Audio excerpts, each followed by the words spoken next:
Episode की शुरुआत में फिर से जिम का सीन दिखाया जाता है और आपको याद ही होगा यहाँ पे कोरियन और जापानीज की 4-4 की टीम बन चुकी थी। इनका फ्रेंडली मैच यहाँ पे होने वाला होता है, ठीक है ना। जिनमें यही सोचता है कि गोटो ryuji खुद नहीं लड़ रहा, इसका तो ये है कि वो इनकी स्ट्रेंथ को टेस्ट करना चाहता है और अच्छा हुआ वो यहाँ पे आ गया। उसको यहाँ पे एस रैंक के हंटर्स की लड़ाई देखने को मिलेगी। इधर मा डोंगवूक अपना साइज चेंज कर लेता, काफी बड़ा हो जाता है वो, ठीक है, और लड़ाई के लिए पूरी तरह से तैयार हो जाता है। अगर इन दोनों ही टीम्स में एक दूसरे का सामना करने वाले लोग होते हैं, इन्होंने अपने ओपोनेंट्स को डिसाइड कर लिया होता है कौन किससे लड़ेगा, ठीक है। तो ये सबके सब यहाँ पे लड़ना शुरू करते हैं। अब डोंगवूक का सामना इस बंदे से होता है, ये भी काफी तगड़ा होता है। लिम टाइगर का सामना ये होशिनो से होता है, जो कि काफी ज्यादा फुर्तीला होता है। अब यार जो लिम टाइगर होता है वो क्लोज कॉम्बैट में नहीं लड़ता, लॉन्ग रेंज कॉम्बैट में लड़ता है, तो वो यहाँ पे एरोस फेंक के मारते हैं, जिससे कि होशिनो बचने की कोशिश करता है और बाकी लोगों पे भी इधर खतरा आता है। हमें दिखाया जाता है यहाँ पे काफी खतरनाक लड़ाई हो रही होती है और चोई जोंगिन गुनही से यही कहता है कि वैसे ये जो पूरा एरेना है ये टॉप लेवल के मैजिक जैम से बना है, क्यों, है ना।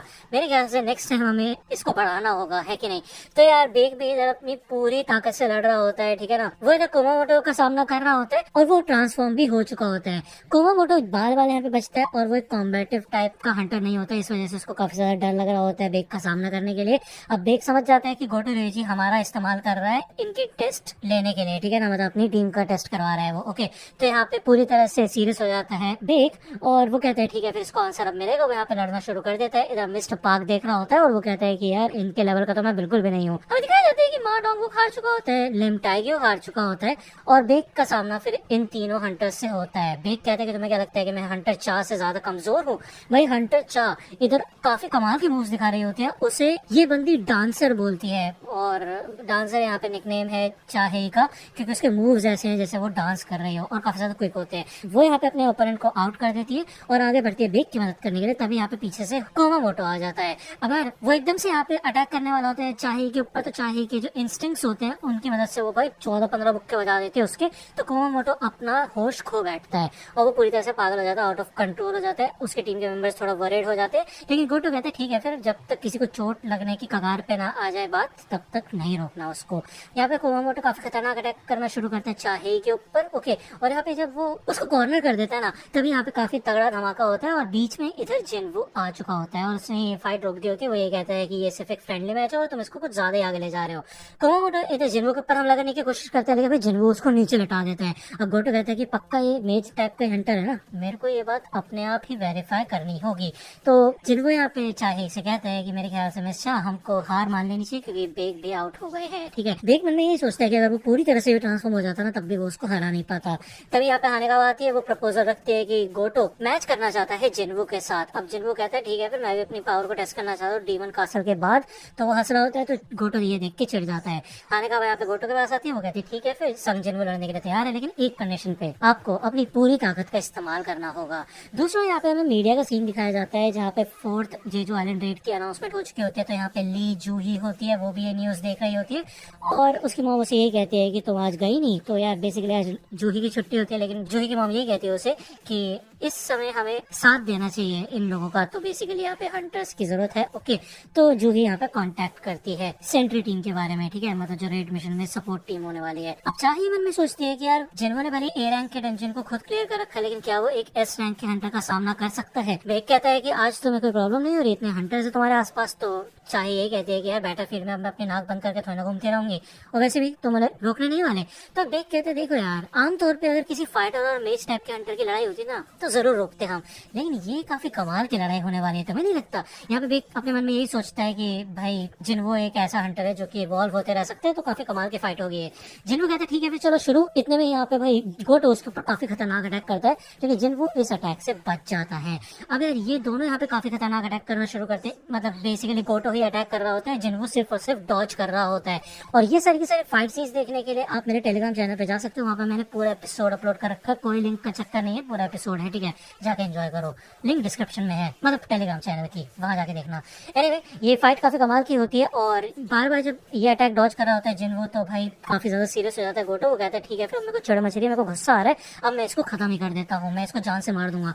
वो यहाँ पे अपने अटैक करता है भाई जिनवू के ऊपर, उससे उसके गाल पे खरोच आ जाती है, लेकिन जिनवू उसका हाथ पकड़ लेता है, लेकिन उसको आउट नहीं करता, मतलब कलाई को पकड़ने से आउट होता है, आपको पता ही होगा, ठीक है ना। तो गोटो कहता है क्या तुम मेरे मजे ले रहे हो, तुमने मेरे कलाई क्यों नहीं पकड़ी? तो जिनवू कहता है ये तो आम सी बात है, तुम चाहते हो ना ये लड़ाई और ज्यादा लंबी चले।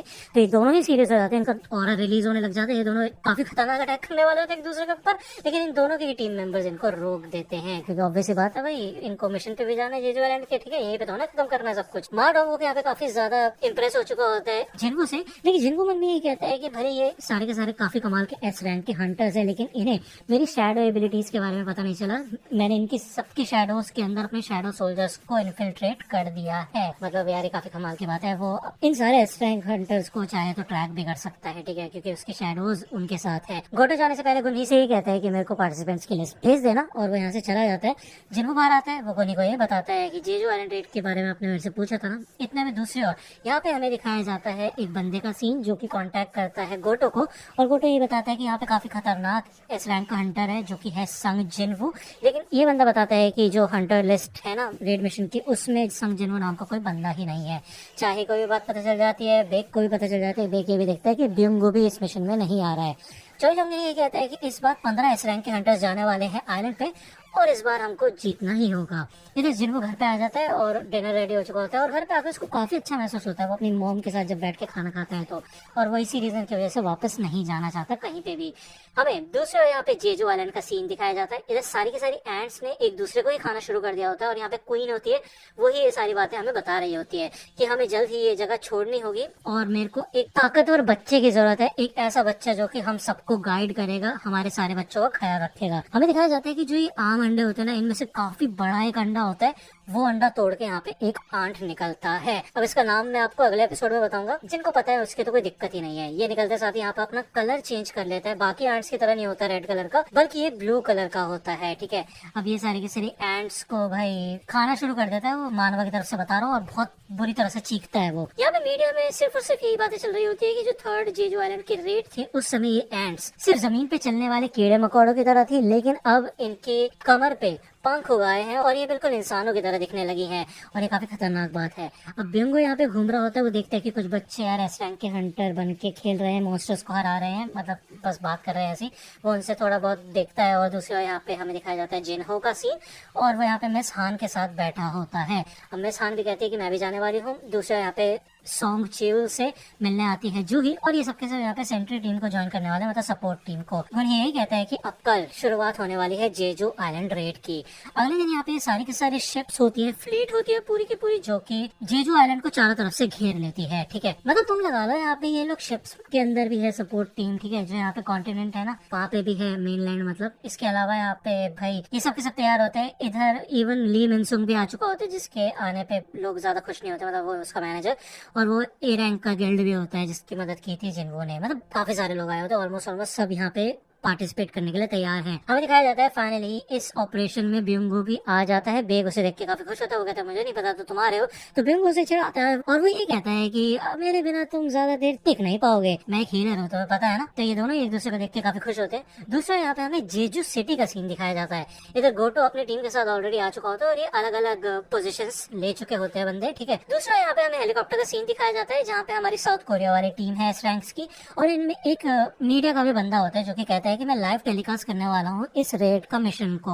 अब यार इनको थोड़ी चिंता हो रही होती है इस बंदे की, क्योंकि इसको संभालेगा कौन। तो ये बंदा बताता है कि ऐसी बात नहीं है, वो भी एक ए रैंक का हंटर है, लेकिन वो रेड मिशन में अक्सर जाता नहीं है, ओके। और वो यहाँ पे आया इस मिशन का पूरा मुआयना करने के लिए, मतलब लाइव स्ट्रीम करेगा फुल 10 मिनट के डिले के साथ, जैसे कि कोई एक्सीडेंट होता है तो कोई दिक्कत ना हो।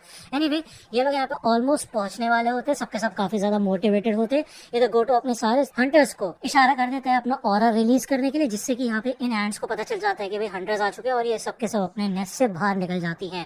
अब यार ये एंड्स उनके ऊपर हमला करने के लिए निकलती हैं, तो ऑब्वियस बात है हेलीकॉप्टर देख के उसकी तरफ पे आती हैं। तो चॉय जोंगिन कहता है ठीक है फिर हैच ओपन करो, मैं इनको संभालता हूँ।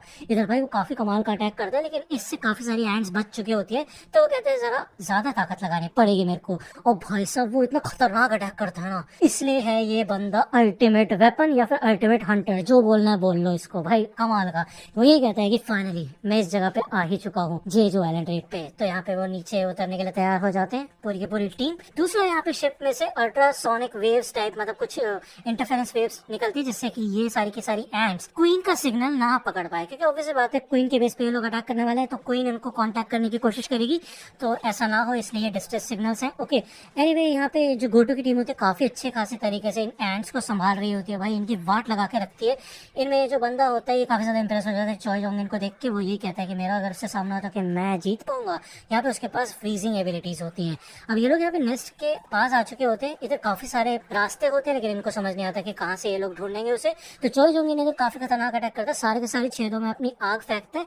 तो उसका एक आइडिया होता है कि हमें सबसे डीपेस्ट टनल में जाना है, जो कि हमें ऐसे ही मिलेगा, उसको मिल चुका होता है। ठीक है, दूसरा यहाँ पे जिन्हो अपना नॉर्मल डेली क्वेस्ट पूरा कर रहा होता है और वो यही सोचता है कि यार एस रैंक के हंटर्स काफी ज्यादा कमाल के और वो संभाल लेंगे इस रेड को, तो कोई दिक्कत वाली बात नहीं है, मेरे बिना भी काम चल जाएगा। अब यार इन लोगों को थोड़ा डाउट हो रहा होता है कि यार क्वीन यहाँ पे है भी या नहीं, मतलब कहीं इनको ऐसे छोड़ के भाग तो नहीं गई वो।